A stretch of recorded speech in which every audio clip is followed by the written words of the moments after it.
Dollar. Dirt and money, no soul. Had to go and get it, ain't no time to kick it. Got a stack of flip for my foes. Dollar. Please tell me you can hear me. Don't turn your back and don't neglect me. Just let me know if you need me. Dollar. Let me watch out for my partners. Keep my money long, get my team strong. Let me run away from my problems. Yep, what's good, original crew, man? We're back today, man. We got Mr. Ballen back in the building. Top 3 places you can't go, and people who just, for some odd reason, went anyways. You know, tragedy always seems to happen, right? Mm-hmm. Such a, You said what? you gonna hurt these people's ears one day. What? What'd I do? What you always do. And be careless. And be like, oh, be like, don't be sorry. Be careful. Make sure you check out the links in the description box. Down below. You already know where to go. If you want the first part, you got to do it. Check out down below. Also, if you enjoyed today's visuals. Liking it with a thumbs up. Man, let's get it. Let's check it out. Let's see what's about. You ready? I'm ready. All right, let's go.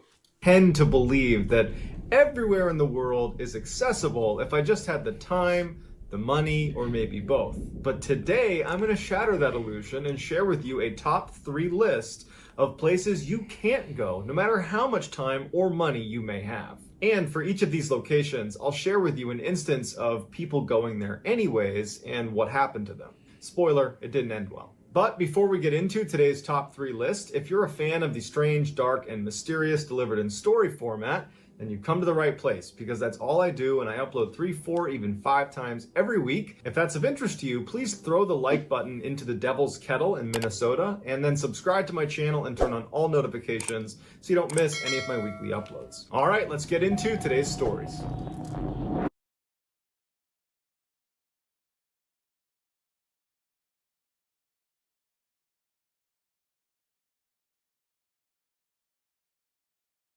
There is this tiny, lush, heavily forested, beautiful island 93 miles off the coast of Brazil that no matter how beautiful it looks, no one will go to this island. In fact, you're not allowed to go to it because the Brazilian Navy has forbid it. So the legend of this island really began in the early 1900s when a local fisherman was off the coast of the island and saw right on the edge of the forest were these beautiful banana trees with all these bananas that were ripe and ready to be picked. And he thought, I can easily pull my boat over to those rocks over there, hop out, grab some bananas and bring them home, no problem. That'll take me, 10 minutes to do. And so he pulls over by himself to get these bananas. He anchors his boat. He walks up the beach. He climbs up the tree and he starts hacking down some bananas. And while he's up there, he suddenly feels a sharp pain on his rib cage. And he falls out of the tree and he looks down and he's bleeding out of his rib cage because he can see it on his shirt. There's blood on his shirt. Was there a branch that jabbed me in the side? Like, what was that? And he's alone. He's 93 miles from the mainland. And so in a panic, he ditches the bananas. He runs to his boat, gets it unanchored,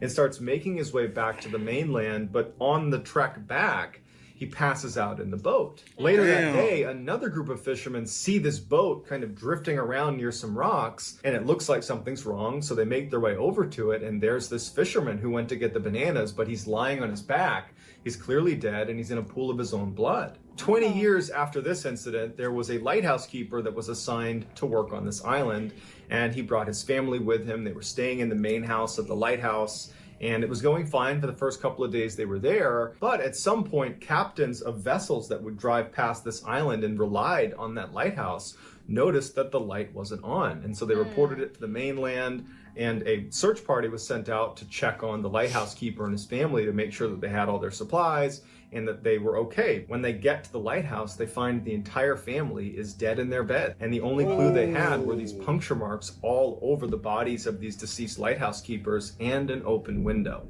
So what killed these people that went to this island? Technically, they died from a poison that literally melts your organs within 60 minutes of coming in contact with it. But that poison comes from a very famous venomous snake called the golden lancehead viper that only exists on this island. They exist nowhere else in the world. And so this island has been dubbed Snake Island. And since nobody goes to this island, the lancehead viper population has exploded. They are thriving on this island. In fact, researchers say that there's at least 3,000 of these venomous snakes that live on this island, and for every 1 square meter of the island, there is a snake, which means if you're on this island, you are always within 1 meter of something that can kill you. And these snakes aren't just on the ground either, because their primary food source are birds, and so the snakes have begun to live in the trees and catch birds that land in the trees. Meaning, if you happen to be walking on this densely forested island, you'd be surrounded almost 360 degrees by these wickedly venomous snakes that if you are bit, you have 60 minutes to get the antidote. If you don't, you're doomed 100% of the time. Nowadays, the only people that go to this island are the Navy, who replace the batteries in the lighthouse, which is now automated because it's too dangerous to be there. They go once a year to replace those batteries. Researchers occasionally go there, and you have poachers that go to try to catch some of these snakes because they're so rare. They can sell on the black market for 10 to 30,000 US dollars. But many of these poachers that manage to sneak onto the island just get bit by these vipers and die. So there you go, karma. Damn. Let me see. What the hell? See, that's crazy. What is...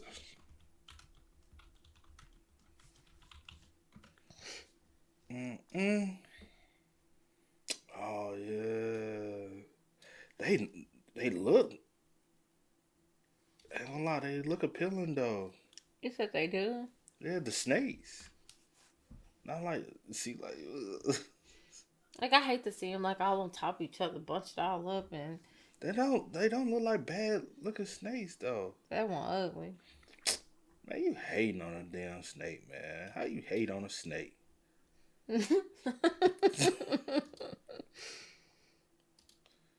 Put them snakes on a plane. Start all these motherfuckers. Goddamn. Snakes on a plane. That's crazy, Let though. me see that one. You want this? I guess because they can't, like...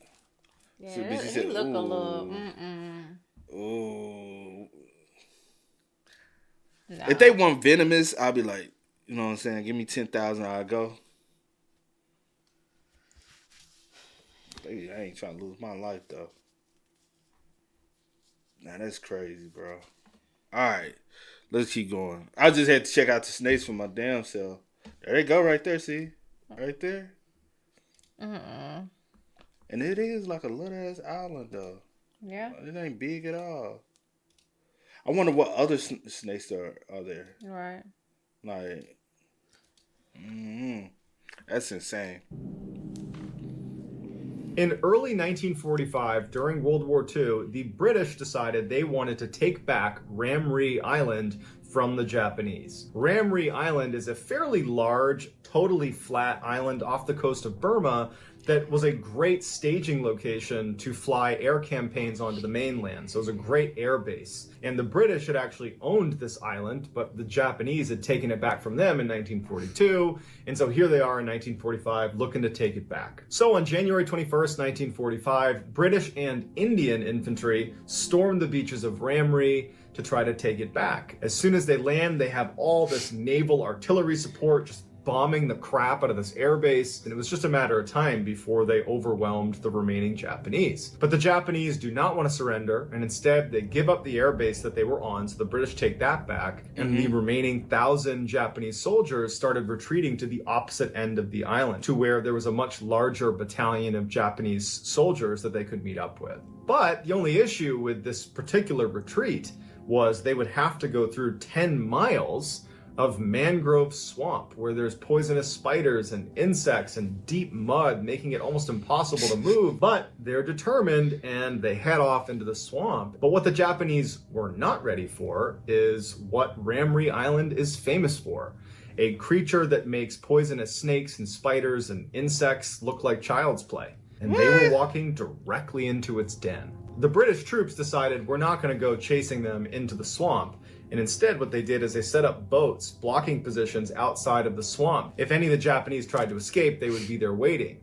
And so the only way the Japanese could get out of there would be to go to the absolute other end, 10 miles away, where their Japanese counterparts were. So that night, as the British are just kind of hanging out in their boats staring at the swamp, they start hearing screams coming from inside of this swamp. And it's Japanese soldiers. Then you hear gunfire and then silence.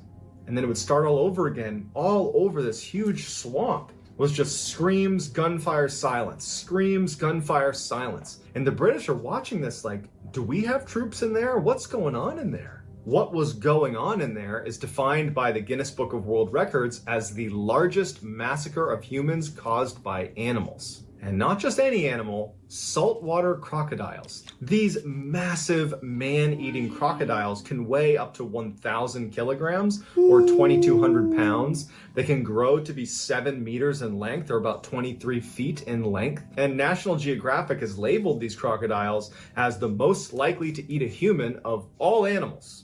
And Ramree Island has the largest population of saltwater crocodiles in the world. And they all lived inside of this swamp that the Japanese had gone into. A lot of them were bleeding from the battle they were in. And so they were literally alerting hundreds of saltwater crocodiles to their location. Saltwater crocodiles are notorious night hunters. So what probably happened is the Japanese got inside of this mangrove. The crocodiles were immediately aware of their presence, but they waited until nighttime before they started having a feeding frenzy. And over the course of the night, a number of Japanese soldiers had jumped out the sides of the swamp, exposing themselves to the British. And so about 20 of them were captured, and they said that they were completely surrounded by these crocodiles, that everywhere you looked, there were growling, huge crocodiles eating one person, and as soon as they were done, they would just charge after you and eat you. And at the end of their retreat, when the Japanese did get to the other side of the swamp, only 500 of the 1,000 made it out the other side. And so to this day, people stay far away from Ramree Island because there are so many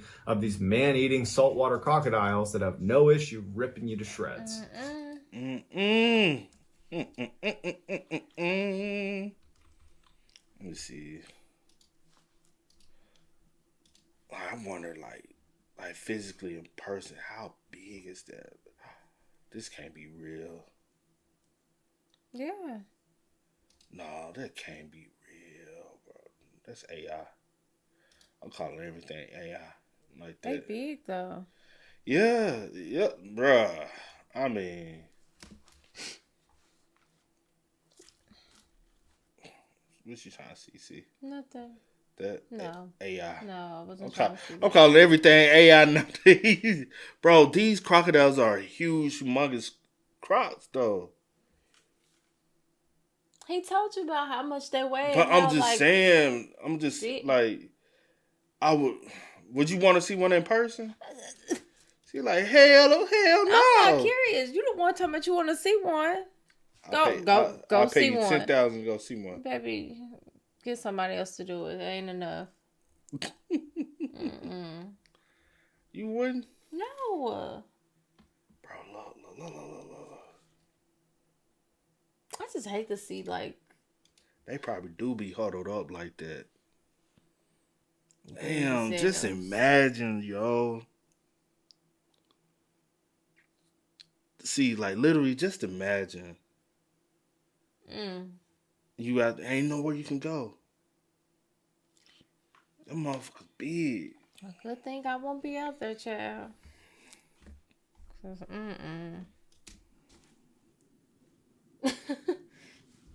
On November 14th, 2018, John Chow hired 2 fishermen to take him out to this little island in the Indian Ocean. The fishermen were not excited about this, not only because it was illegal to take him out to the island, but because the last time some fishermen had gone to this island, they had both died. But the fishermen needed the money, and so they went with John, and they drove under the cover of darkness to this island, and they anchored a little ways offshore. The next morning when the sun came up, John asked the fishermen to take him in a little bit closer, but the fishermen refused. So John puts a kayak in the water and he begins paddling into this island. And as he gets close to the actual beach, he sees someone come out of the forest who has their face painted yellow, and they're screeching at the top of their lungs. And John yells out that he's not threatening them, he just wants to come ashore and talk to them. And then a wave of people with yellow painted faces come charging out of the woodline and start firing arrows in his direction. So John, in a panic, turns around and paddles right back out to the fishing boat. Later that day, John tries to make another attempt at landing on this island and communicating with the people that live there. So he takes his kayak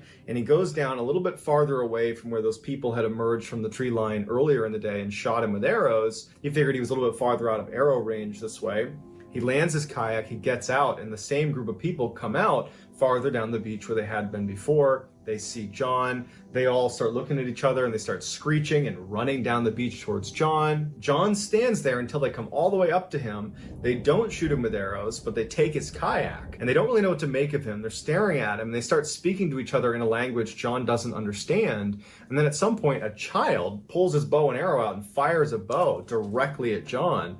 And he was holding a Bible and he stopped the arrow with his Bible. And at that point, John is like, okay, I gotta go. And he jumps in the water and without a kayak has to swim a mile to get back to the fishing boat. The whole time, these people are firing arrows arbitrarily in his direction as he's swimming back out to the boat. And so the next day, on November 16th, Some people just don't learn. What you said? Because I'm like, at this point, leave these folks alone. Why do you keep going back? They don't want you there. You can't understand them. You can't speak their language. What makes you think you're going to be able to communicate so that they'll know that you're not a threat? Because, well, they don't know what you're there for, to be real. So, they try to protect themselves and whatever else. for generation after generation to generation, just the same shit happened.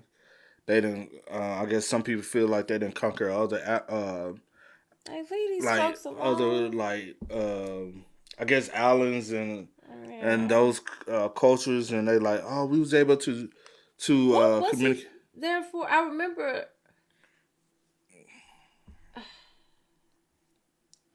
like a story, like someone else telling a story as far as like what he said he wanted to go for. But I can't remember. Spread the religion. Was it for like you can't even. How can you spread the religion? They don't even understand you. Yeah. There's no form of communication. Yeah.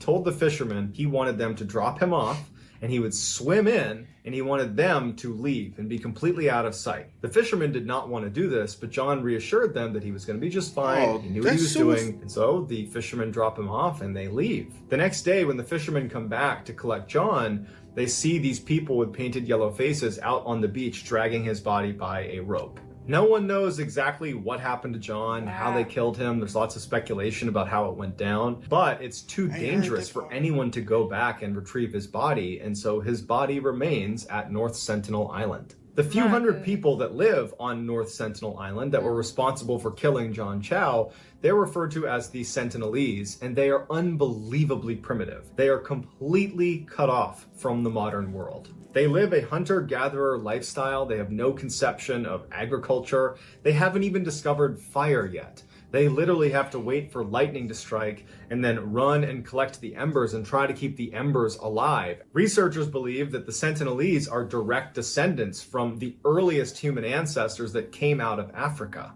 And as much as we'd like to learn more about the Sentinelese, we probably won't, because they aggressively resist outside contact. They won't even let the other similarly primitive neighboring island tribes to come on their island. The Sentinelese want only Sentinelese on that island. No one else can be there. If you're not a Sentinelese and you try to go to their island, they'll just kill you. So let me know what you think of these 3 crazy locations, and let me know if you could go to any of these 3 locations, which one would it be and why? The best answer to that question will get pinned at the top of the comment section.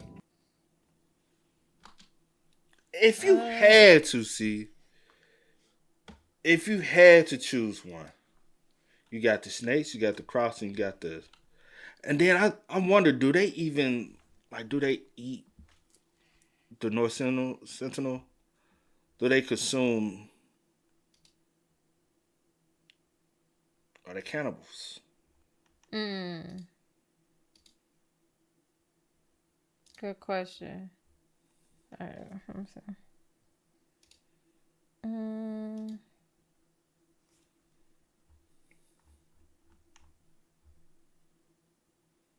But if I had to choose one, which one would I choose? So they're closer to Sri Lanka, or Thailand. I choose the first one told, but story number 3. The one in Brazil. Snake Island. Yeah, the Snake Island. Yeah, Snake Island in Brazil. Yeah, I choose that one. because he said that the People go. they go back once a year to change the light. Yeah. So hey, I go change the light. You want me to go? I go change the light. What you need me to do? Just get Make me sure- real make sure I'm close covered. so Make I sure I'm can covered. make sure I'm covered. Make sure I'm good. So I choose that one. You know, people go. They don't go as often, but they go when they have to. Yeah. Do you think they would ever be able to gain contact with the North Sentinel Island?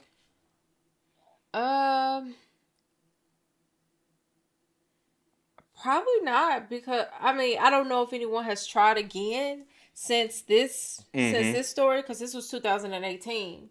So I don't know if anyone has tried since, and if they are a little bit more lax with people, or or used, or kind of have gotten used to. I'm just saying, like, to. any point of existence of this world, do you think it will ever? Do I think they would? Probably not. So you think they're gonna forever be like a forbidden? I would say eventually yes. Why? Why do you think so? Somebody's gonna send them food. Somebody's gonna send goods to them. They're gonna accept it. They're gonna figure it out. They feed. You get what I'm saying? Because there's been, like, even in Papua New Guinea at one point there was regions that didn't communicate with the outside world, and they was able to gain access to them. There's been places in, like, South America that was off limits. They have gained contact with other people.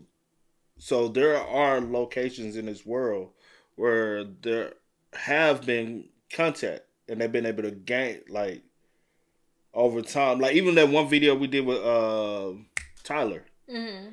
Like, their tribe and their people at one point did not communicate with the outside world. They would eat people who come to it, and then over time they started communicating and started, getting readjusted with the outside world. So I think at some point, yeah. I don't nowhere near in the near future, but at some point I do believe so. I got you. But I could be wrong at the same time though. Because they do seem like the most aggressive ones. Protective. Yeah. I like to look at it as. Yeah, you can look at it that way. But ain't nothing wrong. However you want to look at it, yeah. I don't wrong looking at it that way. But hey, y'all spam us up in the comments, man. Let us know y'all thoughts. Let us know which island would you tread to if you had to. Which one would you go to? The snakes. That's the easiest one. Go change that light bulb. Yeah. Mm-hmm. But hey, man, y'all spam us up in the comments. Let us know y'all thoughts and opinions about it for us down below. But until next time, y'all know how it go, man. I do go by the name DJ New Kid. This is Cee Nicole. We are. We are. Peace. No time to kick it, got a stack of flip for my foes. Dollar. Please tell me you can hear me. Don't turn your back and don't neglect me. Just let me know if you need me. Dollar. Let me watch out for my problems. Keep my money low, get my team strong. Let me run away from my problems.